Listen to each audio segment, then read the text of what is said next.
আমরা মরবো, উনি মরবেন? উনি প্রথম, উনি শেষ, ঠিক কিনা?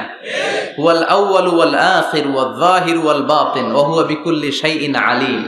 প্রথমে কে? কথা বলেন। শেষে কে? প্রথমে আল্লাহ আল্লাহ, শেষেও আল্লাহ আল্লাহ, আকাশে আল্লাহ আল্লাহ, জমিনেও আল্লাহ আল্লাহ। পড়েন, প্রথমে আল্লাহ আল্লাহ, শেষেও আল্লাহ আল্লাহ, আকাশে আল্লাহ আল্লাহ, জমিনেও আল্লাহ আল্লাহ। নিখিল জাহান গায়ে গুণগান তার নামে গায়, আমরাও গাহি তাআলা হামদে বারি তাআলা, হামদে বারি তাআলা, হামদে বারি তাআলা। সুবহানাল্লাহ, সুবহানাল্লাহ। প্রথমেও তিনি, শেষেও তিনি, প্রকাশ্যেও তিনি, গোপনেও তিনি, সব জায়গায় তিনি। আমি তো বলি সব জায়গায় তিনি, ঠিক কি না? কারণ আমরা যখন আজান দেই, আজানের শুরুতে কি বলি? আল্লাহু আকবার বলি না? তার মানে আজানে আল্লাহর নাম আছে না নাই? কথা বলেন। নামাজে আল্লাহর নাম আছে না নাই? আমরা যখন ধারালো একটা ছুরি দিয়ে ঈদুল আজহার দিনে পশু জবাই করি, কি বলি? আল্লাহর নাম। আবার জিকিরের মধ্যে আছে কার নাম? জোরে বলেন। তার মানে আজানে আল্লাহ আল্লাহ, একামাতে আল্লাহ আল্লাহ, কোরবানিতেও আল্লাহ আল্লাহ, জিকিরেও আল্লাহ আল্লাহ। পড়েন, আজানে আল্লাহ আল্লাহ, একামাতে আল্লাহ আল্লাহ, কোরবানিতেও আল্লাহ আল্লাহ, জিকিরেও আল্লাহ আল্লাহ। নিখিল জাহান গাই গুণগান তার নামে গায়, আমরাও গাহি তাআলা হামদে বারি তাআলা, হামদে বারি তাআলা, হামদে বারি তাআলা। আল্লাহু আকবার। কি এক মধুর নাম! শুরুতেও চিনি, শেষেও তিনি, গোপনেও তিনি, প্রকাশ্যেও তিনি। পড়েন সুবহানাল্লাহ। এজন্য সব সময় প্রশংসা করব কার? আল্লাহ। আমরা যেন বেশি বেশি আল্লাহর প্রশংসা করতে পারি। আল্লাহ তুমি তৌফিক দাও, আমিন। বাঞ্ছারামপুর সুবহানিয়া ইসলামিয়া ফাজিল ডিগ্রি মাদ্রাসা ও হেফজখানার উদ্যোগে আজকের এই প্রোগ্রাম, আজকের এই মাহফিল। আমি এসে প্রিন্সিপাল হুজুরের সাথে কথা বলছিলাম। যোগ্য একজন প্রিন্সিপাল আপনারা পেয়েছেন, আলহামদুলিল্লাহ। পড়েন, প্রায় 18 বছর ধরে উনি লিড দিচ্ছেন, এলাকাবাসীদেরকে নিয়ে এই পর্যন্ত প্রতিষ্ঠানটিকে নিয়ে এসেছেন। আল্লাহ যেন কিয়ামত পর্যন্ত এই প্রতিষ্ঠানটাকে হেদায়েতের মার্কাজ হিসেবে কবুল করে, আমরা পড়ি আমিন। আজকের প্রোগ্রামের সভাপতি হাজী মোহাম্মদ ফজলুল হক সাহেব, ভাই ভাই জুয়েলার্স, ভিটি ঝগড়াচড়। আপনি মাশাআল্লাহ, সভাপতি চলে আসছে। প্রতিষ্ঠাতা হচ্ছে মরহুম মাতুমিয়া সরকার, জগন্নাথপুর। কথা বলেছেন হযরত মাওলানা আনম ও মাইনুদ্দিন সিরাজি। যারাই কথা বলেছেন তারা কোরআন থেকে বলেছেন, ঠিক কিনা? আর কোরআন থেকে বললেই কথাগুলো সত্যি হয়, চমৎকার হয়, ফাঁক ফোকর থাকে না। আর যদি উল্টা পাল্টা গল্প কিচ্ছা কাহিনী দিয়ে কথা বলা হয়, এটার মধ্যে ফাঁক ফোকর আছে না নাই? এজন্য তাফসির মাহফিলগুলো, এগুলো হচ্ছে আল্লাহর পক্ষ থেকে রহমত, মার্সি এন্ড ব্লেসিংস। এটা আল্লাহর রহমত। পৃথিবীর কোথাও উইন্টার সিজনে, শীতকালে এরকম গ্যাদারিং হয় না, এত মানুষকে বসতেই দিবে না। আর যে সমস্ত দেশে আলোচনা হয় সেমিনার টাইপের, কনফারেন্স টাইপের, আমরা অনেক জায়গায় সেমিনারে কনফারেন্সে কিছু কথাবার্তা বলি। আবার অনেক জায়গায় শর্ট তাজকিরা হয়, very short Tazkira for 20 minutes or 15 minutes, 15-20 মিনিটের ছোট্ট আলোচনা। স্পিকারও চলে যায়, শ্রোতারাও চলে যায়। কিন্তু এই যে আসর থেকে শুরু করে মাগরিব, মাগরিব থেকে এশা অবধি রাত 10টা-11টা পর্যন্ত, এই যে শীতের রাতে মাঠে ঘাটে তাফসীর প্রোগ্রামের যে অ্যারেঞ্জমেন্ট, এটা আমার দেশ বাংলাদেশ ছাড়া আর কোথাও কি আছে? কথা বলেন। এজন্য তাফসীর প্রোগ্রামগুলোকে আমাদের সফল করতে হবে। ভবিষ্যতেও যদি কোনো তাফসীরুল কোরআনের ডাক আসে, এসে উপস্থিত হয়ে সফল করতে রাজি আছেন তো? রাজি আছেন? কারণ এখানে কোরআন থেকে কথা হয়। কোরআনের আওয়াজকে কেউ স্তব্ধ করে দিতে পারে না। এক জায়গায় তাফসীর মাহফিল বন্ধ হলে আরো 10 জায়গায় সুযোগ আছে না নাই? কারণ আল্লাহর ওয়াদা যে আল্লাহ কোরআনের বাণীকে ছড়িয়ে দিবে। বিশ্বনবীকে আল্লাহ তাআলা পুরা পৃথিবীটাকে ছোট্ট করে, কনসাইজ এন্ড প্রিসাইজ করে, মিনিয়েচার করে বিশ্বনবীকে দেখিয়েছেন। মুহাম্মদ দেখো, this is Asia, this is America, this is Africa. পুরো মহাদেশ গুলো দেখিয়েছেন, গোটা বিশ্বটাকে বিশ্বনবীর কাছে ছোট করে দেখিয়েছেন। আর বিশ্বনবী বলেছেন, যত দূর জায়গা আমি দুচোখ দিয়ে দেখেছি তত দূর জায়গায় কালিমার বাণী পৌঁছে যাবে। পৃথিবীর কোনো অপশক্তি কোরআনের আওয়াজকে থামিয়ে দিতে পারবে না।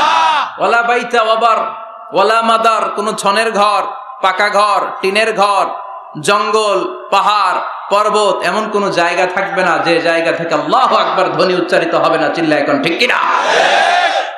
এজন্য ইসলামের পক্ষে থাকলে লাভ না লস? আর ইসলামের বিপক্ষে গেলে সব শেষ, দুনিয়াও বরবাদ, আখিরাতও বরবাদ। এজন্য আমরা যেন সব সময় ইসলামের পক্ষে থাকতে পারি, আল্লাহ তৌফিক দাও। আর জোরে পড়েন আমিন। আমরা যে বইটা থেকে আজকে কয়েক মিনিট কথা শুনবো, বইটার নাম কি? তাফসির মাহফিলের একমাত্র সিলেবাস আল কোরআন, ঠিক কিনা? এই কোরআনের বাইরে কথা বললে এখানে খাওয়া নাই, আছে মাইর, আছে কি?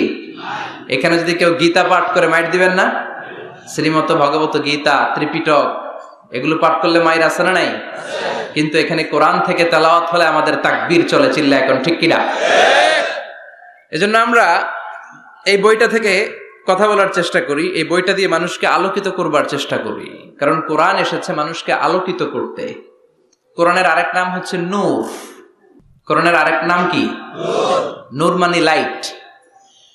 এজন্য রব্বুল আলামিন বলেন, কিতাবুন আনজালনাহু ইলাইকা লিতুখরিজান NASA Minaj যুলুমাতি ইলান Noor. O Muhammad, I've revealed this holy and sacred book unto you in order to lead the mankind out of darkness into the light. ও নবী, কেন এই কোরআন পাঠালাম জানো নাকি? শোনো, অন্ধকারাচ্ছন্ন মানুষগুলোরে আলোর পথে নিয়ে যাওয়ার জন্য, বামপন্থী গুলারে ডানপন্থী বানানোর জন্য, জাহান্নামী গুলারে জান্নাতে পাঠানোর জন্য। পড়েন ঠিক কিনা? কোরআন পড়লে কেউ বামপন্থী থাকতে পারে না, পারে? জাহান্নামী থাকতে পারে না, পারে? অন্ধকারে থাকতে পারে না। তাকে আলোর পথ দেখায় কে? আল্লাহ। কারণ কোরআন নিজেই তো আলো। হেরার গুহা থেকে বিশ্বনবী আলো নিয়ে এসেছেন, গোটা বিশ্বটাকে আলোকিত করে দিয়েছেন। Up to the day of judgment, কিয়ামত পর্যন্ত এই আলো ছড়াতেই থাকবে, ছড়াতেই থাকবে, ছড়াতেই থাকবে। কারো মুখের ফুৎকারে আলো কখনো নিভে যাবে না। চিল্লা এখন ঠিক কিনা? অনেকে চায় কোরআনের আওয়াজকে মাটির নিচে পুঁতে ফেলতে, ইসলামকে মাটির নিচে পুঁতে ফেলতে, কিন্তু ওরা জানে না ইসলাম হচ্ছে বীজের মতো, চারা বীজের মতো। চারা বীজ মাটিতে পুঁতে দিলে কি হয়? আবার উপরের দিকে ওঠে। সুবহানাল্লাহ পড়বেন না? এজন্য কাফিরদের হুঙ্কার, হুমকি, ধামকি, রক্তচক্ষু আর ষড়যন্ত্রের কবলে কোরআনের কিচ্ছু হবে না, বরং গোটা বিশ্বব্যাপী কোরআনের জয় জয়কার। হাজার হাজার হিন্দু, খ্রিস্টান, বৌদ্ধ কালিমা পড়ে মুসলমান হয়ে যায়। After the Twin Tower attack, the number of Muslim community already have been doubled, tripled, multiplied. Twin Tower attack এর আগে মুসলমান আমেরিকাতে যা ছিল এখন 2 গুণ, 3 গুণ, 4 গুণ, 5 গুণ হয়ে গিয়েছে। ইউরোপ আমেরিকাতে মসজিদের সংখ্যা যা ছিল এখন বেড়ে অনেক গুণ বেশি হয়ে গিয়েছে। দিন দিন লোকজন কালিমা পড়ে কনভার্টেড মুসলিম হতে শুরু করেছে। এটাই প্রমাণ করে এই কোরআনের বিজয়কে ঠেকাবার মতো শক্তি মহাবিশ্বে কারো নাই। চিৎকার করে বলেন ঠিক কিনা? এজন্য আল্লাহ বললেন, নবী, কিতাবুন আনজালনাহু ইলাইকা লিতুখরিজান নাসা মিনাজ যুলুমাতি ইলান নূর। এই কিতাবটাকে আমি দিয়েছি অন্ধকারাচ্ছন্ন মানুষগুলোকে এই কিতাবের আলোকে আপনি আলোকিত করে দিবেন। জাহেলি যুগের ওমরকে আপনি গোটা বিশ্বের সেরা ওমর বানাবেন। যে ওমর বিশ্বনবীর কল্লা কাটার জন্য তলোয়ার নিয়ে বিশ্বনবীর কাছে এসেছিল, ওই ওমরকে ইসলামের ছায়াতলে এনে ইসলামের খলিফা বানিয়ে দিয়েছে কে? তাইলে ইসলামের আগের ওমর পরের ওমর পার্থক্য আছে না নাই? ওমরের জীবনটাকে আলোকিত করেছে যেই পুস্তকটা, যে বইটার নাম সবাই বলেন কি নাম? এই বইয়ে কোনো ভুল আছে? সন্দেহ আছে? সংশয় আছে? This is the book whereof there is no doubt in it, no suspicion in it. There is no doubt in it, and a guidance to those who are muttaqeen, who are muslimin, who are the believers. এই কোরআনে কোনো ভুল নাই, কোনো সন্দেহ নাই। মুত্তাকিনদের জন্য আল্লাহ তাআলা হেদায়েতের মেথোডোলজি করে এই বইটাকে পাঠিয়েছেন। পড়েন সুবহানাল্লাহ। এই বইটা এমন বই, যে বইটা ১৫০০ বছর পর্যন্ত আমাদের সমাজে, জীবনে, ফ্যামিলিতে লেগে যাওয়া যত জট ছিল সব জটগুলোকে খুলে সমাধানের আলো দেখিয়েছে। বলেন ঠিক কিনা?